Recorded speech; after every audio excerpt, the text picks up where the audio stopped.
नमस्कार, good morning. मैं सनी आपका हार्दिक स्वागत करता हूं संकल्प स्टडी सर्कल के यूट्यूब चैनल पे और एप्लीकेशन पे। उम्मीद करता हूं आप सब लोग बढ़िया होंगे। तो दोस्तों, जैसा कि आपको पता होगा, सीजीएसआई मेंस का एग्जाम का डेट आ चुका है और उसमें इंग्लिश लैंग्वेज में एक इंपॉर्टेंट टॉपिक आपके एग्जाम में दिया हुआ है, जैसे ट्रांसलेशन। तो यहाँ पे बच्चे, आज की क्लास में मैं आपके सामने ट्रांसलेशन डिस्कस करने वाला हूँ। तो जो भी बच्चे लाइव चाहें इस क्लासेस को पूरा लाइव अटेंड करिए और पूरे वीडियो को देखिएगा। तो आपका जो ट्रांसलेशन का जो टॉपिक आ रहा है उससे आपके क्वेश्चंस गलत नहीं होंगे। सारे क्वेश्चंस को आप बहुत बेहतर तरीके से उड़ा देंगे और इन्हीं चीजों को लेकर ये वीडियो बनाया जा रहा है। तो शुरू से लेकर लास्ट तक ये वीडियो को देखिएगा। उसके बाद आपको ट्रांसलेशन की समस्या खत्म हो जाएगी, क्योंकि मैं इसमें एक स्पेशल ट्रिक्स बताने वाला हूं जो आपके आने वाले एग्जाम के लिए काफी हेल्पफुल होगा। और किसी भी एग्जाम में ट्रांसलेशन पूछेगा तो आप बेहतर तरीके से उसे कर सकेंगे। तो बच्चे देखिए, ट्रांसलेशन जो टॉपिक आ रहा है आपके एग्जाम में, आपके सीजीएसआई मेंस के लैंग्वेज वाले पेपर में, इंग्लिश लैंग्वेज में, तो उसमें बच्चे होगा क्या। सबसे पहली बात तो है कि ऑब्जेक्टिव नहीं रहेगा, इसमें डिस्क्रिप्टिव ही रहेगा, लिखने के लिए ही रहेगा। लेकिन अगर ऑब्जेक्टिव रहेगा तो 4 ऑप्शन देगा, बट अब मेरे हिसाब से तो हमेशा बच्चे ट्रांसलेशन वगैरह आता है तो डिस्क्रिप्टिव ही रहता है। ठीक है, तो अभी हम अगर बात करें ट्रांसलेशन की, तो मैं यहाँ पे आपको हिंदी से इंग्लिश का ट्रांसलेशन और इंग्लिश से हिंदी का ट्रांसलेशन दोनों चीजें सिखाऊंगा इस क्लास में, इस पूरे वीडियो में। तो चलिए देर नहीं करते हैं, सीधा कट टू कट पॉइंट को शुरुआत करते हैं। तो देखिए, ट्रांसलेशन करने के लिए कुछ ट्रिक्स होते हैं, कुछ कंसेप्ट होते हैं। उन कंसेप्ट का इस्तेमाल करेंगे, उन ट्रिक्स का इस्तेमाल करेंगे तो आप बहुत ही आसान तरीके से सेकंड्स में आप ट्रांसलेशन कर जाएंगे। तो आइए उस ट्रिक के और उस कंसेप्ट के बारे में बात करें। तो बच्चे, जब भी आपको हिंदी से इंग्लिश का ट्रांसलेशन करना होगा, जब भी आपको हिंदी से इंग्लिश का ट्रांसलेशन करना होगा, तो एक इंपॉर्टेंट बात याद रखिएगा कि हमेशा बच्चे सेंटेंस में हिंदी का जो भी वाक्य होगा उसमें आप सब्जेक्ट ढूंढिएगा। क्या ढूंढिएगा? सब्जेक्ट, जिसको आप हिंदी में कर्ता बोलते हैं। सब्जेक्ट ढूंढिएगा और सब्जेक्ट को पहचानना, मैंने आपको लैंग्वेजेस जो भी मैंने आपको पढ़ाया है तो उसमें आपको जरूर आता होगा कि सब्जेक्ट कौन सा होता है। और उसके बाद फिर जब आप सब्जेक्ट की पहचान कर लेंगे, उसके बाद आपको क्या पहचानना है? वर्ब। क्या पहचानना है? वर्ब। तो सब्जेक्ट को और वर्ब को पहचान लीजिए और उसके बाद फिर आपको सिंपल नंबरिंग करना है और सीधा सीधा क्वेश्चन का जवाब आ जाएगा। मतलब ट्रांसलेट आप बहुत ही आसान वे में कर लेंगे। और सबसे बेस्ट अप्रोच मैं बता रहा हूं, और भी तरीके होते हैं लेकिन ये सबसे इजी तरीका है ट्रांसलेशन करने का। तो हिंदी से इंग्लिश ट्रांसलेशन करने में सबसे पहले आपको 2 चीजें ढूंढनी है। सबसे पहले सेंटेंस में आपको सब्जेक्ट ढूंढना है और फिर उसके बाद वर्ब ढूंढना है और बाकी पीछे से नंबरिंग आपको करनी है और सीधा सीधा आप यहाँ पे ट्रांसलेशन बना लेंगे। तो ट्रांसलेशन की कुछ इंपॉर्टेंट बातें होंगी। एक इंपॉर्टेंट ये होता है, कनेक्टर्स होते हैं। कनेक्टर्स मतलब जो 2 शब्दों को जोड़ते हैं, 2 फ्रेजेस को जोड़ते हैं, 2 क्लॉजेस को जोड़ते हैं, तो उन पे भी आपकी निगाहें और आपकी नजर होनी चाहिए, तो आप बेहतर तरीके से ट्रांसलेशन कर सकेंगे। जैसे पहला क्वेश्चन आपके सामने है, सालू रोज 5 बजे से कॉलेज में किताब पढ़ती है। अब ये बच्चे आपके सामने क्वेश्चन आ गया, इसको आपको ट्रांसलेट करना है इंग्लिश में। अब इंग्लिश में कैसे ट्रांसलेट करेंगे? तो मैंने आपसे कहा, सबसे पहले कभी भी आपको हिंदी को इंग्लिश में ट्रांसलेट करना हो तो सबसे पहले आप सब्जेक्ट ढूंढिए। क्या ढूंढिए बच्चे? सब्जेक्ट ढूंढिए। और जब आपको सब्जेक्ट मिल जाए तो उसके बाद ये ढूंढिए कि सर वर्ब कहाँ है, इसमें वर्ब कौन सा है। तो वर्ब 2 प्रकार से यहाँ पे दिए जाएंगे, या तो हेल्पिंग वर्ब होगा जिसको आप ऑक्सिलरी वर्ब बोलते हैं, या फिर बच्चे मेन वर्ब होगा जो एक्शन करता है, क्रिया करता है। तो 2 प्रकार के वर्ब होते हैं, तो दोनों में से कोई भी वर्ब हो सकता है। तो जो भी वर्ब दिखे उसे पहले ढूंढ लो। या तो हेल्पिंग वर्ब होगा जिसे हम ऑक्सिलरी वर्ब बोलते हैं, अगर ऑक्सिलरी वर्ब नहीं है तो मेन वर्ब होगा। तो दोनों में से जो भी वर्ब आप दिखे पहले उस वर्ब को पकड़ो और बाकी फिर नंबरिंग कर दो। नंबरिंग करने के बाद आप यहाँ पे 1 2 3 4 ऐसे करके जो भी आपने नंबरिंग किया है उन शब्दों को आप यहाँ पे लिख दीजिए। तो बच्चे सीधा सीधा आपका हिंदी का इंग्लिश ट्रांसलेट हो जाएगा। कैसे? एक एग्जांपल देता हूं तो आपको क्लियर होगा। जैसे यहाँ पे लिखा है, सालू रोज 5 बजे से कॉलेज में किताब पढ़ती है। ठीक है ना? तो देखो, सालू के बारे में बोला है, तो यहाँ पे सब्जेक्ट कौन है बच्चे? सालू है। सब्जेक्ट कौन है बच्चे? सालू है। तो आपको ये पता चल गया कि सब्जेक्ट कौन है। फिर उसके बाद क्या बोला है? रोज मतलब हो गया बच्चे क्या? डेली। डेली मतलब रोज हो गया। और अभी मैं ट्रांसलेट नहीं कर रहा हूं, बस आपको सब्जेक्ट की पहचान कराया। तो सब्जेक्ट कौन था बच्चे? सालू था। फिर रोज 5 बजे से कॉलेज में किताब पढ़ती है। तो ये बताइए, पढ़ने का काम है, जो पढ़ने का काम जो है ये बच्चे आपका क्या है? वर्ब है। और ये कौन सा वर्ब है बच्चे? मेन वर्ब है। कौन सा वर्ब है? मेन वर्ब है। तो पढ़ना क्या हो गया? एक वर्ब हो गया, एक क्रिया हो गया। तो आपने सब्जेक्ट को पहचान लिया और वर्ब को पहचान लिया। सबसे पहले आप हिंदी के सेंटेंस में यही देखेंगे कि सब्जेक्ट कौन सा है, वर्ब कौन सा है। जब आप सब्जेक्ट और वर्ब को पहचान लेंगे तो सबसे पहले सब्जेक्ट लिखेंगे, फिर वर्ब लिखेंगे और उसके बाद फिर नंबरिंग करना है। नंबरिंग कैसे करना है? हमेशा बच्चे नंबरिंग इस तरीके से करना है, मतलब इस दिशा में नंबरिंग होगी, पहले 1 फिर 2 फिर 3, मतलब राइट से लेफ्ट साइड आप नंबरिंग करेंगे। तो आइए नंबरिंग कर देते हैं। जैसे यहाँ पे किताब लिखा है तो किताब को हमने 1 दे दिया, में लिखा है तो इसको 2 दे दिया, कॉलेज लिखा है तो 3 लिख लिया, से लिखा है तो 4 नंबर दे दिया, 5 बजे लिखा है तो क्या दे दिया, 5 दे दिया नंबरिंग। क्लियर है कि नहीं है? तो इस तरीके से आपने नंबरिंग भी यहाँ पे कर दिया, पीछे से नंबरिंग आपने कर दिया। अब करना क्या है, सीधा पहले सब्जेक्ट लिखना है, फिर वर्ब लिखना है, फिर 1 2 3 4 5 इस तरीके से जो भी शब्द आ रहे हैं और जो भी कनेक्टर्स लगे हैं, प्रीपोजिशन लगे हैं, उनको लगाते हुए आप आसानी से ट्रांसलेट कर सकते हैं। जैसे इस सवाल का जो जवाब है ये आपके सामने लिखा है, तो एक बार ध्यान से देखिएगा तब आपको क्लियर हो जाएगा। जैसे बच्चे ये देखिए क्वेश्चन जो था उसी का सॉल्यूशन मैं आपके सामने बताना चाहूंगा, तो एक बार आपने अपने से ट्राई किया होगा, अब मैं आपको बता रहा हूं, ध्यान से सुनिएगा। देखिए तो सबसे पहले क्या बोला, सालू रोज 5 बजे से कॉलेज में किताब पढ़ती है। तो सबसे पहले आपको मैंने बोला था सब्जेक्ट, तो सब्जेक्ट कौन था, सालू था, तो आप यहाँ पे सबसे पहले क्या लिख लेंगे, सालू लिख लेंगे। क्लियर है? सब्जेक्ट के बाद वर्ब लिखना है, तो वर्ब कौन सा था बच्चे, पढ़ना, तो ये वर्ब था तो वर्ब लिखेंगे। तो वर्ब के फॉर्म में क्या लिखेंगे बच्चे, रीड। पढ़ने को इंग्लिश में क्या बोलते हैं, पढ़ना क्या होता है, रीड होता है, और सालू क्या है बच्चे, सिंगुलर है, तो रीड्स हो जाएगा। क्या हो जाएगा, रीड्स हो जाएगा, तो सालू रीड्स हो गया। क्लियर है कि नहीं? उसके बाद फिर आपने नंबरिंग किया था, तो किताब के लिए क्या दिया था बच्चे, 1 नंबर दिया था। क्या दिया था, 1 नंबर। फिर उसके बाद में किसको दिया था, 2 नंबर। तो 1 नंबर में जब किताब आपने किताब को दिया था, तो किताब के लिए क्या लिखेंगे, बुक लिखेंगे। क्या लिखेंगे, बुक लिखेंगे। ठीक है ना? तो सालू रीड्स बुक, क्या हो जाएगा, सालू रीड्स बुक। तो बुक के बाद फिर क्या लिखा है, मे का हिंदी क्या होता है बच्चे, इन होता है। मे का हिंदी क्या होता है, इन होता है। तो याद रखना है, इन का जो हिंदी होता है क्या होता है, मे होता है। तो मे अगर लिखा है तो आपने क्या लिख लिए, इन लिख लिए। ठीक है, तो ये इसको याद रखना, सालू रीड्स बुक इन। फिर यहाँ पे क्या है बच्चे, कॉलेज लिखा है, तो यहाँ पे आप सीधा सीधा क्या लिख लेंगे बच्चे, इन दी कॉलेज। क्या लिखेंगे, इन दी कॉलेज। क्या लिखेंगे, इन दी कॉलेज। मतलब एक स्ट्रक्चर आपको पता चल जाएगा, इन दी कॉलेज। फिर यहाँ पे क्या लिखा है, से, और से का जो हिंदी होता है बच्चे क्या होता है, इंग्लिश क्या होता है, फ्रॉम होता है। क्या होता है, फ्रॉम होता है। तो हम यहाँ पे लिख लेते हैं क्या, फ्रॉम। तो उसके बाद हमने यहाँ पे इसको लिख लिया, तीसरा नंबर था ये हो गया चौथा नंबर, तो फ्रॉम लिख लिया। उसके बाद 5 बजे लिखा है, तो यहाँ पे लिख लिए 5।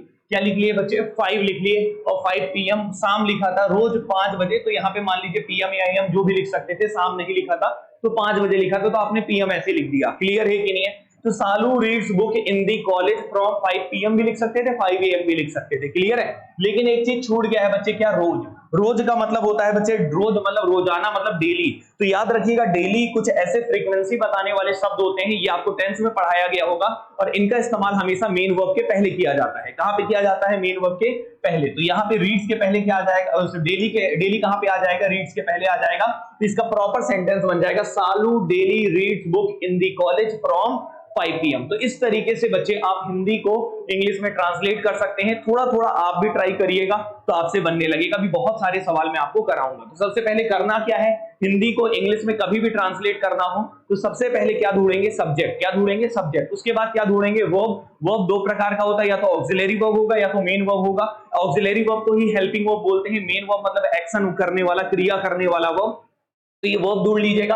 तो वर्ब ढूंढने के बाद फिर पीछे से आप नंबरिंग कर देना, नंबरिंग करके सीधा सीधा बच्चे सीधा आप लिख देना, आपको दिक्कत कभी नहीं होगा। तो इस तरीके से आप यहाँ पे कर सकते हैं। ठीक है, तो ये बच्चे आपके सामने सवाल था, इसको आपने किया होगा। अब हम नेक्स्ट सवाल में चलते हैं। एक सवाल मैं आपके सामने रखा हूं, इसको पहले एक बार ट्राई करते हैं और फिर हम और धीरे धीरे करके सीखेंगे। तो बहुत सारे सवाल कराऊंगा, बस ध्यान से देखते चलना और सीखते चलना। ठीक है, पूरा सिखा दूंगा बच्चे, टेंशन नहीं लेना है, बस ध्यान से सुनते रहिए और समझते रहिए। तो सवाल क्या लिखा है, ध्यान से देखिएगा। यहाँ पे पानी हमें जीवन देता है। क्या लिखा है, पानी हमें जीवन देता है। तो ये बताइए यहाँ पे सब्जेक्ट कौन सा है। तो यहाँ पे सब्जेक्ट कौन है बच्चे, पानी। कौन हमें जीवन देता है, पानी देता है। तो पानी यहाँ पे क्या हो गया बच्चे, सब्जेक्ट हो गया। क्या हो गया, सब्जेक्ट हो गया। अब यहाँ पे बच्चे ये बताइए कि सब्जेक्ट तो आपने ढूंढ लिया, सब्जेक्ट तो आपने ढूंढ लिया।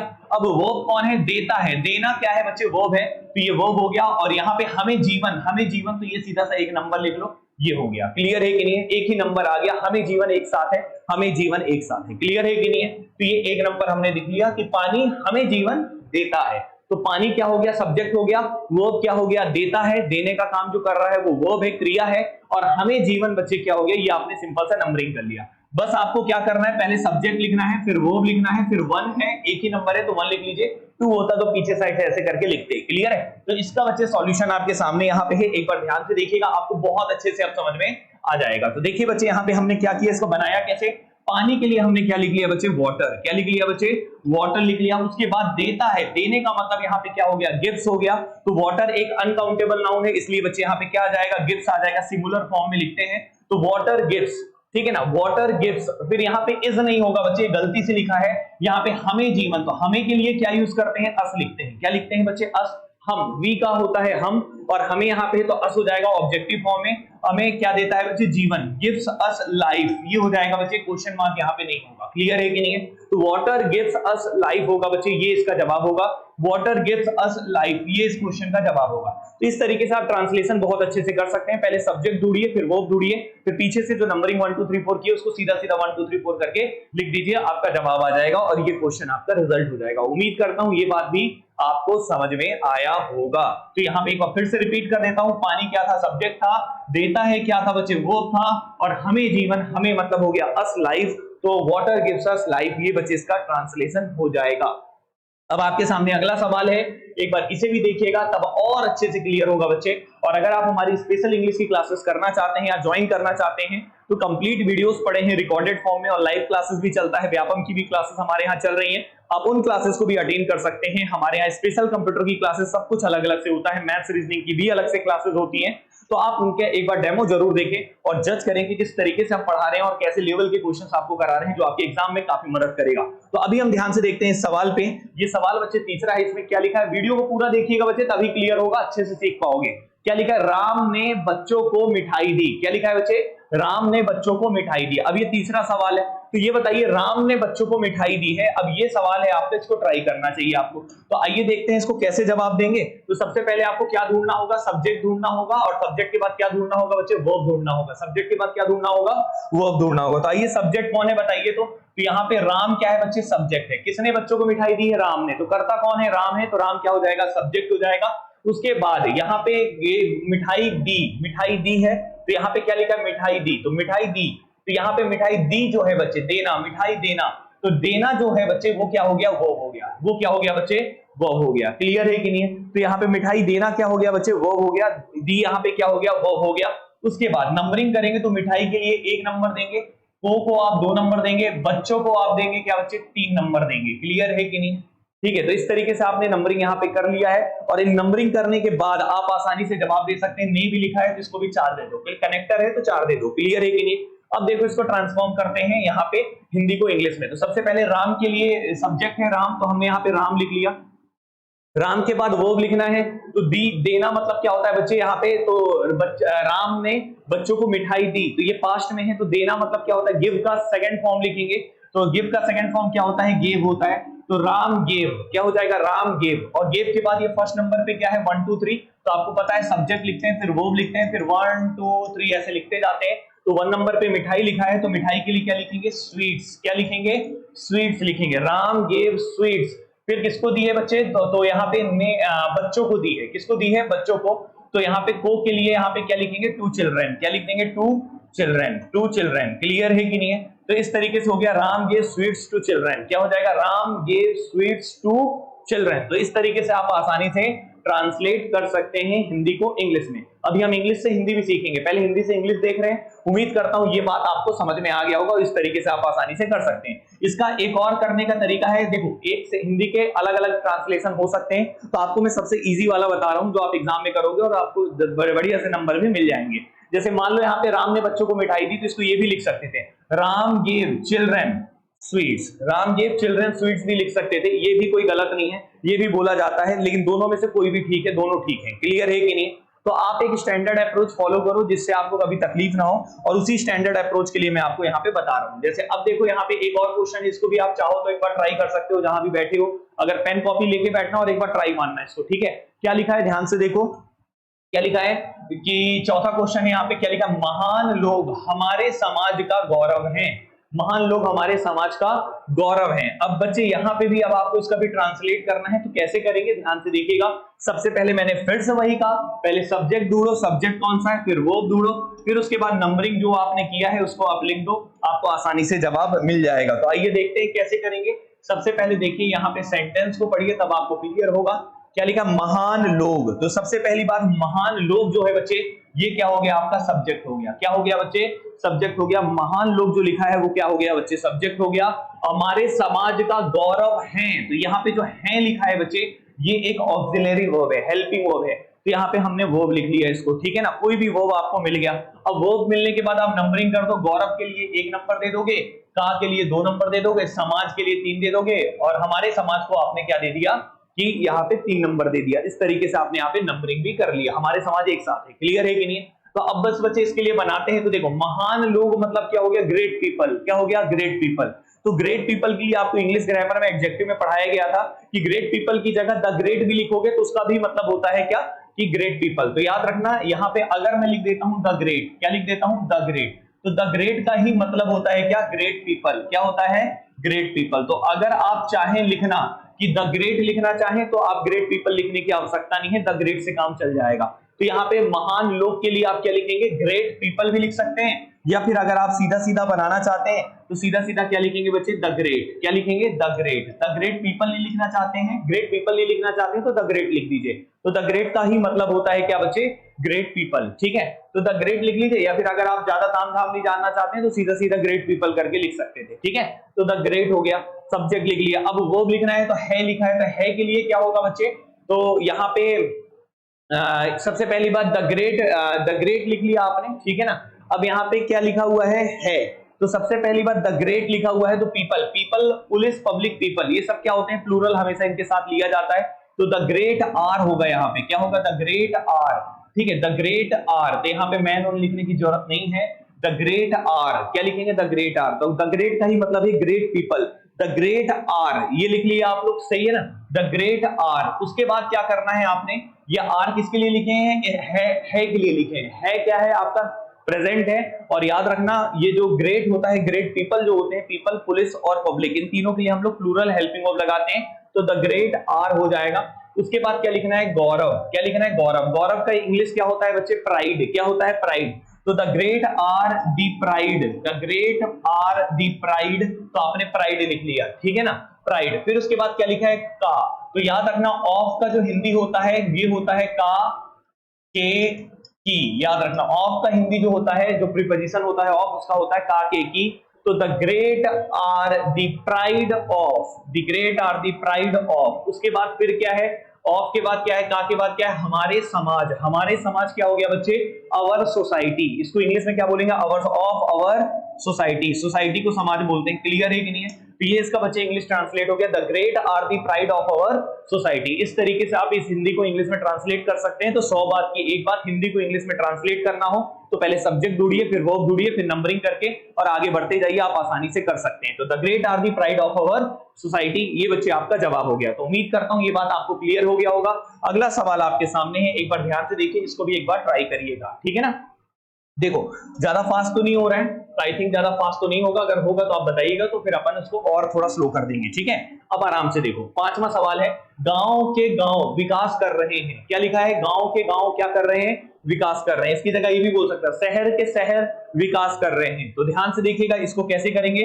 फिर से आपको क्या करना है, पहले सब्जेक्ट ढूंढना है, फिर वर्ब ढूंढना है, फिर सीधा सीधा नंबरिंग करना है। एक ही ट्रिक है, इस ट्रिक से आप सारे सवाल को उड़ा सकते हैं। कोई भी इंग्लिश का हिंदी का सेंटेंस दे दें, आप उसको आसानी से कर सकेंगे। तो जैसे यहाँ पे सेंटेंस है, इसका जो ट्रांसलेशन किया है, किस तरीके से किया है, आइए देखते हैं, तब आपको समझ में आ जाएगा, ठीक है ना। देखो ध्यान से, सबसे पहली बात, गांव के गांव, ये क्या हो गया बच्चे, सब्जेक्ट हो गया। विकास कर रहे हैं, क्या कर रहे हैं, विकास कर रहे हैं। तो ये बच्चे क्या हो गया, वर्ब हो गया। क्या हो गया बच्चे, वर्ब हो गया। तो सबसे पहले सब्जेक्ट और वर्ब को ढूंढना होता है, याद रखिएगा। और क्या कर रहे हैं, विकास कर रहे हैं। तो विकास करना ही बच्चे पूरा एक वर्ब हो जाएगा। विकास कर रहे हैं, क्या कर रहे हैं, विकास। तो विकास करना पूरा एक वर्ब हो गया, और ये हो गया सब्जेक्ट। तो इसमें 1 2 3 4 नंबरिंग करने की आवश्यकता ही नहीं है, क्योंकि ये पूरा सब्जेक्ट है, गांव के गांव, और क्या कर रहे हैं, विकास कर रहे हैं। विकास करना एक क्रिया है। क्लियर है कि नहीं है? तो ये पूरा वर्ब है। तो डायरेक्ट लिखेंगे, गांव के गांव के लिए क्या लिखेंगे, विलेज आफ्टर विलेज। क्या लिखेंगे बच्चे, विलेज आफ्टर विलेज। क्या लिखेंगे, विलेज आफ्टर। तो गांव के गांव, गांव के गांव को हम लोग लिखते हैं विलेज आफ्टर विलेज। अगर शहर के शहर लिखा होता तो क्या लिखते हैं, city after city, city after city. Clear है ना। तो विलेज आफ्टर विलेज। तो पहले सब्जेक्ट और फिर वर्ब लिखना है। तो आपको ये देखिए, है लिखा है, तो है के लिए क्या लिखते हैं, इज। क्या लिखेंगे, इज लिखेंगे और यहाँ पे विकास कर रहे हैं, क्या कर रहे हैं, विकास कर रहे हैं, मतलब अभी कर ही रहे हैं, विकास कर रहे हैं, तो डेवलपिंग होगा यहाँ पे, मतलब वो कंटिन्यूअस में है अभी भी, तो is developing, village after village is developing, ये हो जाएगा बच्चे आपका क्या, ट्रांसलेशन। तो इस तरीके से थोड़ा सा अगर आप एफर्ट देते हैं तो आप आसानी से जवाब दे सकते हैं। तो village after village is developing, ये हो जाएगा इस प्रश्न का जवाब। इस तरीके से आप हिंदी को इंग्लिश में आसानी से ट्रांसलेट कर सकते हैं, ठीक है। तो ये आपको एक स्ट्रक्चर बस मैंने आपको बता दिया है, इससे आपको काफी मदद मिल जाएगा आपके सवाल में जब एग्जाम में क्वेश्चन आएगा, ठीक है। ये ट्रिक हमेशा याद रखना, सब्जेक्ट ढूंढो, वर्ब ढूंढो, 1 2 3 4 कर दो, आसानी से जवाब मिल जाएगा। अब देखिए क्या लिखा है यहाँ पे, अगला, क्या करें और क्या नहीं करें, ये सवाल है, क्या करें और क्या नहीं करें, क्या करें और क्या नहीं करें, ये आपके सामने सवाल है। इसका भी एक बार ट्रांसलेट करके दिखाओ, बताओ, एक बार ट्राई करो, कोशिश करो, जहां बैठे हो। तो थोड़ा सा अजीब सा लगेगा, मैं जानता हूं कि आपको बहुत तकलीफ है हिंदी को इंग्लिश में ट्रांसलेट या इंग्लिश को हिंदी में, तो बट वो डर आपका खत्म हो जाएगा। बस आप सब्जेक्ट को ढूंढो, वर्ब को ढूंढो और कहानी खुद ही लिख दोगे भाई, बहुत आसान तरीके से कर लोगे। तो इसलिए आप बहुत अच्छे से सीख सकते हैं अगर आप थोड़ा सा ध्यान दे दें तो आइए यहाँ पे देखते हैं क्या करें और क्या नहीं करें, यह निर्णय करना कठिन था। एक काम करते हैं, यहाँ पे पूरा सेंटेंस नहीं लिखा है तो मैं इसको पूरा सेंटेंस पहले लिख देता हूं, क्या करें और क्या नहीं करें, यह निर्णय करना कठिन था। ये पूरा सेंटेंस नहीं लिखा है, मैं लिख दे रहा हूं, क्या करें क्या नहीं करें, यहां ऊपर लिख रहा हूं, यह निर्णय करना कठिन था। ये सेंटेंस था बच्चे, क्लियर है ना। क्या करें क्या नहीं करें, यह निर्णय करना कठिन था, ये सवाल था, ठीक है। क्या करें क्या नहीं करें, यह निर्णय करना कठिन था, ठीक है, बढ़िया क्वेश्चन है। क्या करें क्या नहीं करें, यह निर्णय करना कठिन था, ये सेंटेंस था। अब देखो कैसे करें। सबसे पहली बात, क्या करें क्या नहीं करें, ये पूरा क्या हो गया, सब्जेक्ट हो गया। क्या करें क्या, देखो सब्जेक्ट की पहचान करना, मतलब वो अगर वो नहीं है तो सीधा सीधा सब्जेक्ट होगा, बस बात खत्म, ठीक है ना। तो क्या करें क्या नहीं करें, ये क्या हो गया, सब्जेक्ट हो गया। यह निर्णय करना कठिन था, तो ये था जो दिख रहा है ये क्या है बच्चे, वर्ब है। था क्या है, वर्ब है, और कौन सा वर्ब है, पास्ट वाला है, और कौन सा ऑक्सिलरी वर्ब है, मतलब हेल्पिंग वर्ब है, ठीक है। तो क्या करें क्या नहीं करें, और वो था दिख गया वर्ब। अब सीधा सीधा नंबरिंग कर दो, कठिन, ठीक है ना, कठिन, निर्णय करना दूसरा, ठीक है।